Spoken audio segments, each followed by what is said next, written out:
And we're a very open family, so we talk about, things that bother us and things that trouble us.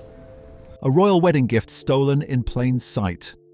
Queen Camilla's shocking power move left Princess Catherine in tears and the palace in chaos. But when Prince William discovered what happened to his grandmother's precious sapphire tiara, his reaction was explosive. The confrontation that followed was so intense that staff heard shouting through closed doors. What Camilla did next will make your blood boil, and the truth about who really owns the crown jewels. The unique mix of lively but respectful conversation, magical location. The story begins with what appeared to be a simple request.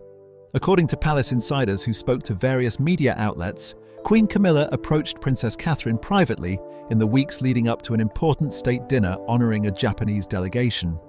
The setting was described as informal, taking place in one of the private drawing rooms at Kensington Palace during a quiet afternoon when Prince William was away on official duties. The request itself seemed straightforward on the surface. Camilla expressed her desire to wear a particular piece from the royal jewellery collection for the upcoming diplomatic event. The piece in question was the stunning sapphire tiara that Catherine had worn on several occasions since her marriage to Prince William. What made this request particularly sensitive, however, was the history behind the piece itself. The sapphire tiara was not just another item from the royal vault. Royal historians have confirmed that this particular piece was a personal wedding gift from the late Queen Elizabeth to Catherine when she married Prince William in 2011. The choice of this specific tiara was considered deeply meaningful at the time. Queen Elizabeth was known for being deliberate in her gift-giving, particularly when it came to jewellery that carried symbolic weight within the family. According to sources familiar with the gift, the late Queen chose the sapphire tiara specifically because she felt the deep blue stones complemented Catherine's elegance and represented qualities she admired in her grandson's bride. The presentation of such a gift was understood within royal circles as a gesture of acceptance and approval, marking Catherine's formal integration into the Windsor family. When Camilla made her request, she reportedly framed it within the context of diplomatic necessity. The Japanese state dinner was a significant event on the royal calendar, and she emphasized the importance of making a strong visual impression. According to those who have knowledge of the conversation, Camilla suggested that the deep blue of the sapphires would perfectly complement the navy gown she had selected for the evening. The request placed Catherine in an extraordinarily difficult position. On one hand, she had a personal and emotional attachment to the tiara as a gift from her late grandmother-in-law. On the other hand, she was being asked by the Queen Consort to loan the piece for what was being presented as an important matter of state. Multiple sources have indicated that Catherine initially attempted to suggest alternatives. She reportedly mentioned that Camilla had access to other sapphire pieces in the collection, including matching necklaces and earrings that could create an equally impressive look without requiring the tiara itself. However, these suggestions were apparently met with insistence that only the tiara would achieve the desired effect. The conversation reportedly included references to duty and family unity. Camilla is said to have emphasized that the jewelry ultimately served the monarchy rather than individual members of the family. She also invoked the memory of Queen Elizabeth, suggesting that the late monarch would have approved of the pieces being used for important state occasions rather than remaining locked away. This line of reasoning created additional pressure for Catherine. By invoking both duty to the crown and the wishes of the late Queen, the request became harder to refuse without appearing uncooperative or disrespectful to royal protocol. Those close to Catherine say she felt trapped between her personal feelings about the gift and her responsibility to support the institution. After what was described as a tense and uncomfortable exchange, Catherine ultimately agreed to allow Camilla to wear the tiara for the state dinner. However, sources indicate that this agreement came with considerable reluctance and emotional distress. The decision weighed heavily on Catherine, who reportedly felt that refusing would create unnecessary conflict and potentially be perceived as petty or selfish. What made the situation even more complicated was the speed at which arrangements then proceeded. Within hours of Catherine's agreement, palace staff began coordinating the transfer of the tiara. Insurance documentation had to be updated, security protocols needed to be arranged, and the piece itself required professional cleaning and inspection before the event. Some observers noted that the efficiency with which these logistics were handled suggested a level of advanced planning. Questions were raised about whether the request had truly been as spontaneous as it appeared, or whether preparations had been underway even before Catherine gave her consent. Royal staff members, speaking anonymously to protect their positions, indicated that the situation caused considerable discomfort within the household. Many had witnessed Catherine's attachment to the piece and understood its personal significance. The request and Catherine's compliance became a subject of quiet discussion throughout the palace, with opinions divided about whether the situation had been handled appropriately. One particularly sensitive aspect involved the documentation requirements. Royal protocol typically requires written approval from relevant family members when significant pieces are transferred, even temporarily. In this case, there was reportedly a requirement for Prince William's consent as well, given that the tiara had been a wedding gift to his wife. However, with William away on official duties and difficult to reach, arrangements were made to expedite the process through alternative channels. The days leading up to the state dinner were reportedly difficult for Catherine. She maintained her public duties and appearances, but those close to her noticed signs of strain. The situation had forced her into a position where her personal feelings had to be completely subordinated to what was being presented as institutional necessity. As the evening of the state dinner approached, Catherine made a decision that surprised some observers.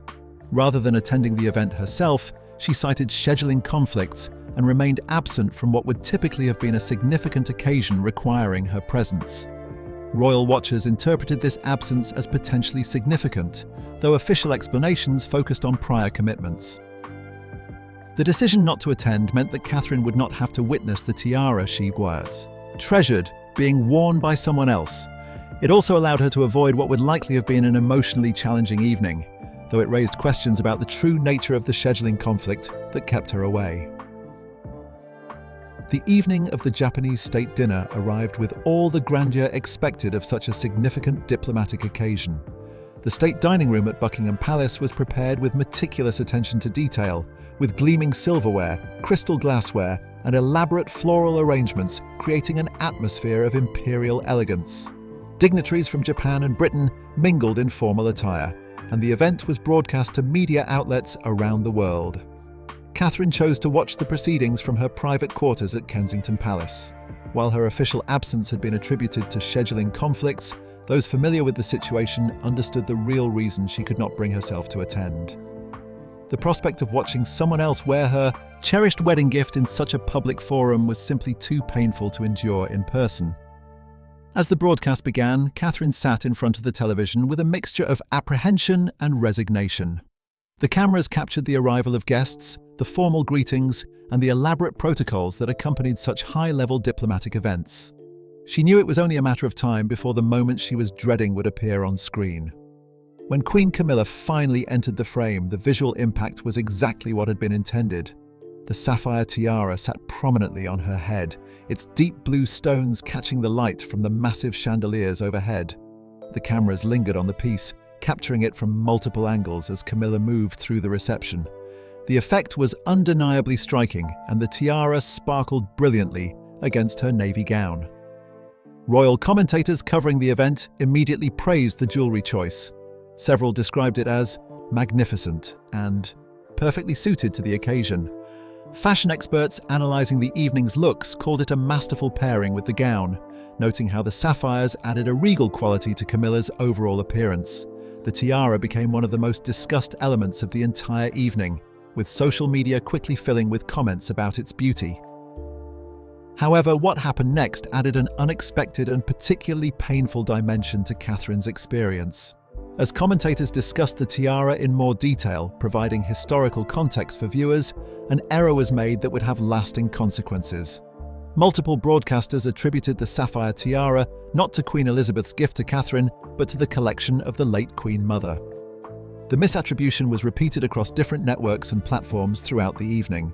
Royal correspondents, presumably working from hastily prepared research notes or outdated information, confidently stated that the piece had belonged to the Queen Mother and was now part of the Crown's permanent collection. No mention was made of its true origin as a personal wedding gift to Princess Catherine. For Catherine, watching this unfold in real time was devastating. Not only was her wedding gift being worn by someone else at a major state occasion, but the true story of the piece was being erased before a global audience. The personal meaning behind Queen Elizabeth's carefully chosen gift was being completely overlooked, and replaced with a narrative that bore no relation to reality. The error spread rapidly through media coverage. By the end of the evening, dozens of news outlets had published articles about the state dinner, many of them including the incorrect attribution of the tiara.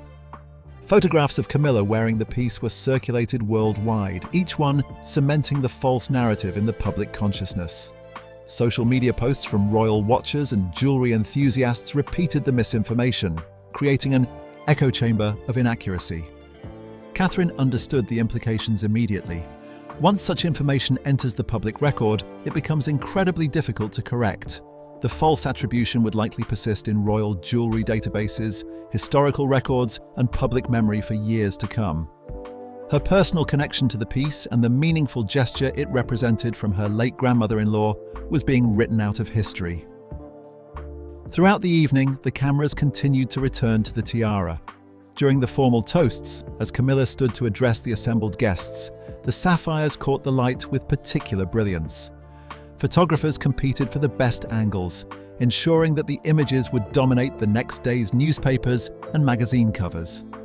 The Japanese emperor himself was shown admiring the piece during conversation, though what was said about it remained unclear. Catherine tried to turn away from the screen multiple times, but found herself unable to stop watching. It was like witnessing something precious being taken from her in slow motion, powerless to intervene or even correct the record. Lady Susan Hussey, one of the late Queen's former ladies-in-waiting who had remained close to Catherine, quietly entered the room at one point and sat with her, offering silent support. When Lady Susan gently observed that the cameras certainly loved the sapphires, Catherine could only nod, unable to find words to express the complex emotions she was experiencing. The tiara itself looked as beautiful as ever, but seeing it presented to the world as something other than what it truly was felt like a betrayal of Queen Elizabeth's memory and intentions. The broadcast continued for hours, with extensive coverage of the dinner courses, the entertainment, and the diplomatic exchanges between British and Japanese officials. Throughout it all, the tiara remained a focal point of visual interest. Every time Camilla turned her head or moved under the lights, the sapphires flashed brilliantly, drawing the eye and the camera lens. By the time the evening concluded, Catherine felt emotionally exhausted. The tiara had been transformed in the public eye from her personal treasure into a generic piece of crown property, its true significance lost to almost everyone watching. She knew that by morning, newspapers across Britain and internationally would feature prominent photographs of Camilla wearing the piece, all of them likely repeating the same incorrect historical attribution. The following day confirmed her fears. Front pages of major newspapers showed striking images of the state dinner, with the sapphire tiara featuring prominently in many photographs. Articles analysing the fashion and jewellery choices of the evening praised Camilla's selection, describing the tiara as a historic piece from the royal collection with connections to the Queen Mother's era. Not a single major publication correctly identified it as Catherine's wedding gift. Royal jewellery experts quoted in various articles provided commentary on what they believed was the tiara's provenance, most of them working from the same incorrect information that had been broadcast during the event. Some even speculated about when the Queen Mother had acquired the piece and on which occasions she might have worn it, creating an entirely fictional history. The situation was made worse by the fact that correcting such widespread misinformation would require an official statement from the palace, something that seemed unlikely given the sensitivity of the situation. To publicly correct the record would be to acknowledge the conflict over the tiara's use, potentially creating an embarrassing story about tension within the royal family. The palace's traditional preference for discretion meant that the false narrative would probably be allowed to stand unchallenged. Catherine found herself unable to wear the matching sapphire earrings and other pieces that coordinated with the tiara. Every time she looked at them, she was reminded of what had happened and how the meaning of Queen Elizabeth's gift had been distorted. The deep blue stones that had once brought her joy now carried associations with loss and appropriation. Meanwhile, the tiara itself did not immediately return to Catherine's possession. Palace officials indicated that additional photography was needed for archival purposes, and that proper cataloguing required the piece to remain with the Crown Jewellers for a period of time. Each day that passed without its return felt like an extension of the original injury. Staff members who had witnessed Catherine's distress in the days following the state dinner reported that she seemed diminished by the experience. While she continued to fulfill her public duties with characteristic grace, those who knew her well could see that something had changed. The incident had taught her a difficult lesson about the precarious nature of personal ownership within the royal system. Prince William's return to London was delayed by severe weather conditions that forced his helicopter to divert to Yorkshire. What should have been a straightforward journey home turned into an overnight delay that left him frustrated and exhausted. After 3 days away on official duties, he was eager to reunite with Catherine and settle back into their routine at Kensington Palace. When he finally arrived home, William went straight to find his wife, expecting the warm reunion they typically shared after time out. But instead, he found Catherine in her study, surrounded by papers and correspondence, appearing composed on the surface but exhibiting subtle signs that something was deeply wrong. After 14 years of marriage, William had learned to read the small indicators that Catherine was holding back difficult emotions. He greeted her with affection and asked about the Japanese state dinner, mentioning that he had caught some coverage despite poor internet connectivity during his travels. Catherine's response was carefully neutral, describing the event as diplomatically successful and noting that Camilla had represented the family well. The tiara, she added quietly, had looked lovely. The comment struck William as odd. He had assumed Catherine would have attended such a significant state occasion, and her reference to how the tiara looked on someone else took him a moment to process. When the realization hit him, his expression changed immediately. The sapphire tiara, his grandmother's personal wedding gift to Catherine, had been worn by Camilla at the state dinner. Catherine's composure finally cracked as she explained what had happened. She described how Camilla had requested the tiara, framing it as necessary for diplomatic purposes and appropriate for honoring their Japanese guests. The request had been presented in such a way that refusing seemed uncooperative and contrary to family unity. Catherine admitted she felt she had no real choice but to agree. William's anger was immediate and intense. The sapphire tiara was not just another piece of royal jewelry to him. He remembered his grandmother speaking about her choice of that particular piece for Catherine, explaining privately that the sapphires represented Catherine's steadfast nature and her commitment to joining the family. To see it used as what he viewed as a diplomatic prop felt like a profound disrespect to his grandmother's memory. His reaction alarmed Catherine, who had been trying to minimize the situation and move past it. She urged him not to create conflict within the family over what had already happened. The tiara would be returned eventually, she reasoned, and making a fuss would only make things worse. But William saw the situation differently. This was not simply about a piece of jewelry, it was about his wife's dignity and her right to keep what had been given to her personally. Over the following days, William began making discreet inquiries among long-serving palace staff members. What he discovered troubled him deeply and transformed his anger into something more calculated and determined. The tiara incident was not an isolated occurrence, but part of a pattern that had been developing over the previous 18 months. Patricia Hartwell, a senior dresser who had served the family for decades, provided particularly disturbing testimony during a private conversation with William. She explained that there had been multiple instances of Camilla requesting personal items belonging to Catherine, each time presenting the request as a matter of family duty or diplomatic necessity. These requests had included accessories, clothing items, and other personal effects.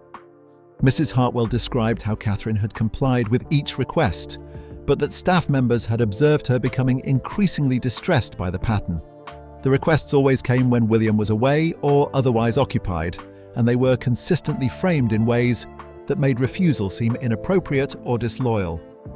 The staff had grown concerned but felt powerless to intervene given the hierarchy involved. William also consulted with Sir Edward Peaton, a senior royal household official who confirmed the staff's observations. Sir Edward expressed concern about the precedent being set, noting that the distinction between personal gifts and crown property was fundamental to royal protocol. If that line became blurred, it could undermine centuries of established tradition and create chaos in how the royal collection was managed. When William asked whether anyone had confronted Camilla directly about the pattern, Sir Edward admitted that efforts had been made through proper channels but had failed to change anything. The household had reached the limit of what they could do within their roles. The responsibility for protecting Catherine now fell squarely on William's shoulders. That evening, William placed a call to his father, hoping King Charles might intervene to address the situation. The conversation was deeply disappointing. Charles dismissed William's concerns, suggesting he was being overdramatic about what amounted to normal sharing of family jewellery. The king argued that such pieces were meant to be worn and seen, not locked away in vaults. William tried to explain that the sapphire tiara was not ordinary crown property, but a personal wedding gift from Queen Elizabeth to Catherine. It carried specific meaning and had been chosen deliberately to symbolise his grandmother's acceptance of Catherine into the family. Using it as a prop for diplomatic occasions contradicted the spirit in which it had been given. Charles remained unmoved, insisting that family members had always shared jewellery and that this was simply tradition. The call ended without resolution, leaving William frustrated and disappointed. If his father would not protect Catherine's rights and dignity, then he would have to do it himself. William requested a private meeting with Queen Camilla the following morning. He deliberately chose to meet at Clarence House, Camilla's own residence, so there could be no question about his intentions or suggest any ambush. He wanted the confrontation to be direct and clear, with no witnesses or staff members present to complicate matters. When Camilla arrived for the meeting, she appeared cordial and relaxed, clearly not anticipating the intensity of what was about to occur.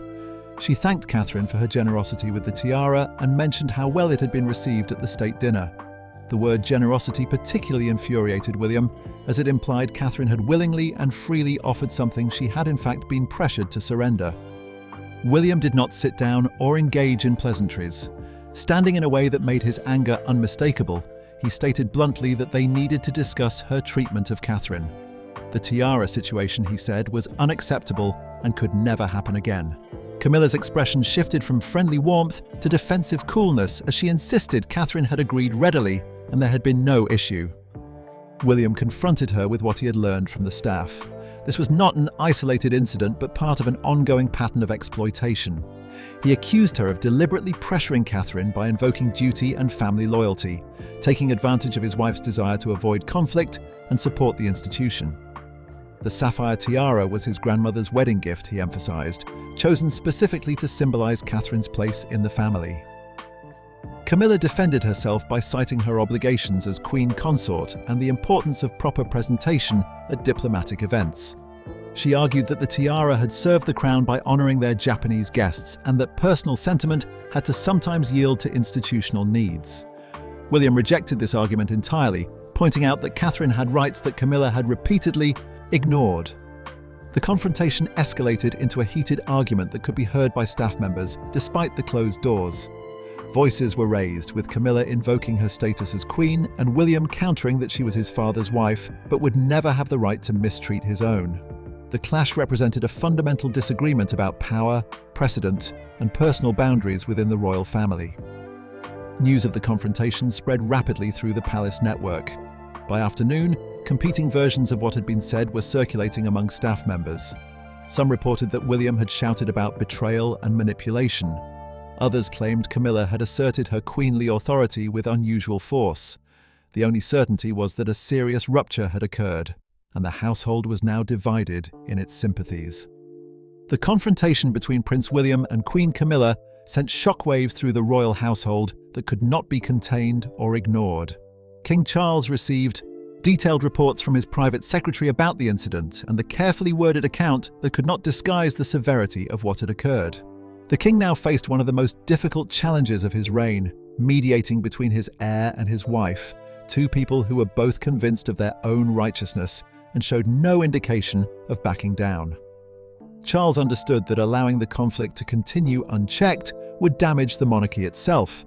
Public perception of royal unity was essential to the institution's credibility, and any hint of serious discord within the family would be seized upon by media outlets and critics. Yet he also recognized that the underlying issues were genuine and could not simply be dismissed or swept under the carpet as minor disagreements. In the days following the confrontation, the atmosphere within palace walls became increasingly tense. Staff members found themselves navigating a minefield of divided loyalties. Simple administrative tasks like scheduling joint engagements or coordinating public statements became fraught with political implications. Everyone was aware that taking sides, even inadvertently, could have consequences for their positions and careers. Catherine withdrew to her private apartments, overwhelmed by guilt and distress. She had never wanted to cause conflict within the family, and the fact that her compliance with Camilla's request had sparked such a serious crisis weighed heavily on her conscience. Lady Susan Hussey remained close, rescheduling Catherine's public engagements and offering gentle counsel during what was clearly an emotionally difficult period. During one of their conversations over tea, Catherine expressed her feeling that she had somehow divided the family through her inability to handle the situation more diplomatically. Lady Susan firmly rejected this self-blame, pointing out that Catherine was not responsible for other people's choices and actions. William had defended her, as any devoted husband should, she argued, and the fault lay with those who had created the situation in the first place. Meanwhile, Camilla gathered her own circle of confidants and began constructing a narrative that portrayed her as the victim of an overreaction. In her version of events, she was simply a conscientious queen consort trying to fulfill her duties appropriately, and William's response had been disproportionate and disrespectful. She characterized herself as having been unfairly maligned for doing her job and suggested that William's behavior reflected poorly on his readiness for future kingship. Beyond the palace walls, royal correspondents and media observers began detecting signs that something was amiss. The sudden absence of joint engagements between different members of the family raised questions. Official statements seemed to carry a brittle, forced quality that experienced royal watchers recognized as signaling underlying tension. The careful choreography of public appearances appeared strained in ways that suggested genuine discord rather than simple scheduling conflicts. Speculation began appearing in newspapers and online publications, with various commentators offering theories about what might be causing the apparent strain within the family. Some suggested disagreements over royal duties and responsibilities, while others pointed to possible tensions about the future direction of the monarchy. None of the public speculation came close to identifying the real cause, but the very existence of such discussion was problematic for an institution that depended on projecting stability. Princess Anne, known for her pragmatic approach to royal matters, attempted to intervene as a mediator. She met privately with William and urged him to consider the broader implications of a public family conflict. Anne warned that visible clashes would only strengthen Camilla's position by making William appear reckless and emotionally unstable. The institution required them all to maintain dignity and discretion, even when dealing with genuine grievances. William's response was blunt and uncompromising. He asked his aunt how she thought he should have responded to someone bullying his wife into surrendering a cherished wedding gift. Should he have simply accepted it with polite small talk and allowed the pattern to continue? Anne had no ready answer to this question, recognizing the validity of his point even as she worried about the consequences of the ongoing conflict. Anne also attempted to speak with Camilla, hoping to broker some kind of understanding that could diffuse the situation. However, she encountered equal resistance from that quarter. Camilla dismissed William's fury as nothing more than dramatics and refused to acknowledge that her actions had been inappropriate. She maintained that she had operated entirely within her rights as queen consort and that the whole matter had been blown absurdly out of proportion. The tiara itself remained in Camilla's possession during this period, its return quietly delayed under various excuses. Palace officials cited the need for additional photography, proper cataloguing, and archival documentation. Each day that passed without the tiara being returned to Catherine felt like a continuation of the original offence, a physical reminder that the matter remained unresolved. Catherine found herself unable to wear any of the sapphire pieces that matched the tiara. The earrings, necklace, and other coordinating items now carried associations that made them painful to look at. Every glimpse of the deep blue stones reminded her of what had been taken and the family crisis that had resulted. Items that had once brought her joy were now sources of ongoing distress. Inside the palace, even routine activities became politically charged. Department heads found themselves having to navigate carefully around the conflict, aware that every decision about protocol, scheduling, or resource allocation could be interpreted as taking sides. Meetings that should have been straightforward became exercises in diplomatic caution, with participants choosing their words carefully to avoid appearing aligned with either faction. The pressure eventually became unsustainable, and King Charles made the decision to summon both William and Camilla to Buckingham Palace for what he termed a family discussion. Everyone understood this was not a casual conversation, but a formal intervention designed to impose a resolution. The future of family harmony, and perhaps the stability of the monarchy itself, depended on finding a way forward. The meeting took place in the Regency Room, a space chosen for its gilded intimacy and historical significance. Charles positioned himself carefully between his son and his wife, his face showing the strain of recent weeks, but also a firm resolve.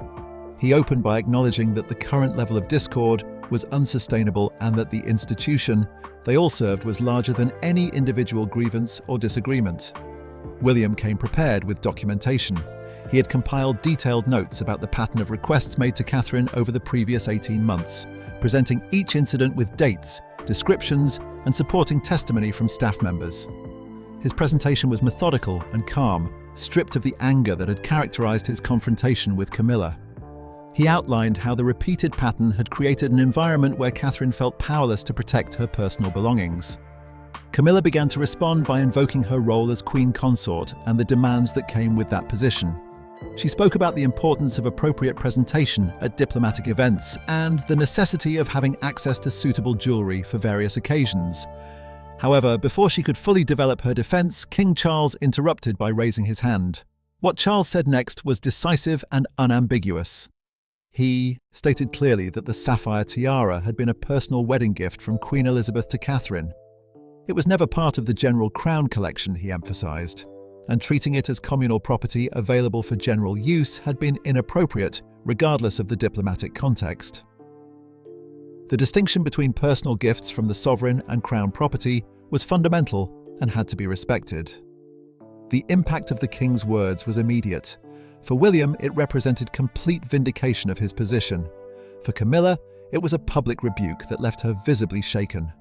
Her cheeks flushed, but she remained silent as Charles continued speaking, outlining the new rules that would govern such matters going forward. Charles established a clear principle that personal gifts, especially those given by the sovereign, were to be treated as private property.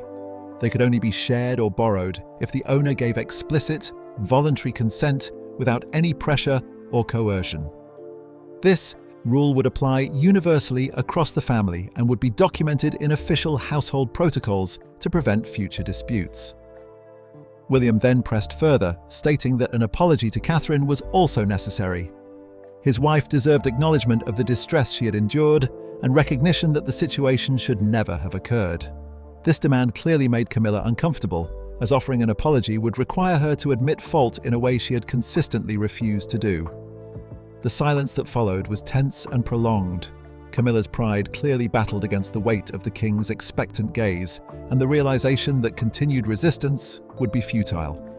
Eventually, she offered words that were carefully constructed to provide the minimum required acknowledgement. She said she regretted that Catherine had been distressed by her request and that causing upset had not been her intention. She agreed to respect the boundaries that had now been established. The apology was notably hollow and carefully worded to avoid admitting actual wrongdoing. Camilla expressed regret for Catherine's feelings rather than for her own actions, a distinction that did not escape anyone present. However, King Charles chose to accept this limited concession and move to close the matter. His primary goal was restoring functional stability rather than forcing genuine contrition or emotional reconciliation. That same afternoon, arrangements were made for the tiara to be returned to Catherine's custody. The piece was delivered quietly, without ceremony, accompanied by updated documentation that clearly identified it as personal property. Catherine received it with mixed emotions, grateful to have it back, but painfully aware that its meaning had been fundamentally altered by everything that had happened.